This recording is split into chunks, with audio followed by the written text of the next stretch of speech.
Hello everyone, I'm Aaron Schatz, Editor-in-Chief of ASE Labs, and today we'll be looking at the Roku XR. The XR is the latest addition in the Roku line of Netflix streaming players, but this player actually does more than just Netflix streaming. This is review ID 5623, and you can check out this review and all our reviews by going to www.ASELabs.com. To really get a feel for the device, you're going to have to actually read the written portion of the review. While we posted a video review on YouTube, you can check out the description, and which will have a link to the actual written portion of the review. This is going to serve more as a supplement to the written review, so be sure to check out that review. So let's go into the device a little bit. As you can see on the screen, the Netflix is actually the prime thing that you're going to use this device for, but you can actually go into the channel store to put in more channels. Some of them are pay, some of them are free. Netflix is an example of a pay channel. But let's see here. You have Pandora and a few other ones. Amazon Video on Demand, that's a pretty good subscription thing. Actually, you buy it and you can either rent it or buy it. So it's not like Netflix where you actually just pay for a service, but you have individual downloads that you can get. And Netflix streaming service actually doesn't have a lot of catalog like their DVD ones. So the things that you would get on DVD are not the same that you would be able to get on streaming. The streaming catalog is a lot less. So let's see what else they have here. Revision 3, you can put your Facebook photos on, frame channel, Flickr, and you get the idea. But let's actually see how the device works for Netflix. So after you set up your streaming queue on the computer, you cannot do it through the Roku XR. You have to do it on your computer. And as you can see, I put in a bunch of things. Some of them are probably terrible, but you know, it's streaming and that's what it's for. You don't have to waste a DVD to get to it. So let's see what Mockup.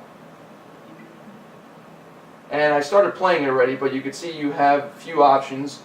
You can actually stop playing it and play it from where you left off, or you can play it from the beginning. Let's see how it looks from the beginning. Now, as you can see, there's a bar on the bottom here that's telling you it's retrieving.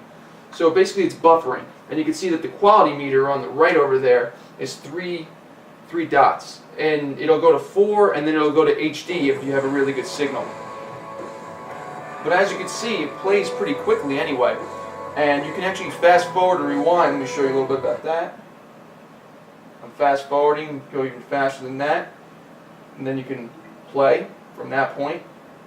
And then it'll rebuffer because it's still a streaming service. So after it rebuffers, it should start to play. You can see the bar here that's rebuffering. Oh my no. Yeah, you get the idea.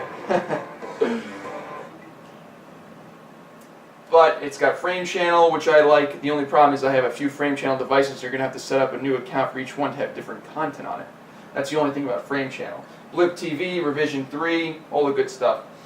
The unit actually has wireless support as well, and it has a guided setup. I'm using regular Ethernet right now, but you can go into the guided setup and then click wireless, and then all your options will be there. I actually have a guest wireless network, but it's not really set up at the point, but you get the idea. It found it anyway. And then there's a hidden network that I have, which is the actual one. So you can actually go in and set it up this way and then do all this good stuff. But normally I just do wired. It does everything, finds it, and it sets it all up. Now, when you have to set up a device, when you have to set this device up to use with a service provider, you're going to actually get this screen. And basically you'll have to use this code, go to the website and put it in so it'll register the device. I think Netflix allows 5 or 6 something devices, so you'll have enough devices for Netflix streaming. But the Roku XR does a really good job at Netflix streaming, and it was originally called the Netflix player. So Roku does that thing extremely well. The box itself is about $130-ish, and they do go on special, so you can check it out when they do go on special. The XR has wireless end support and a USB port on the back, which is not enabled right now, but probably it'll be enabled for USB mass storage or something to that nature. So I would actually recommend purchasing this if you have a TV that you want to put streaming Netflix on. Granted, the streaming service for Netflix doesn't offer as much as the DVD catalog does, so you have to think about that. But it's still a great thing to put. It's easy to use. You know, look at the remote. It's so simple to use. I mean, Roku really does a great job. If you have Netflix and you want to get some streaming content, this is the player to do it for now.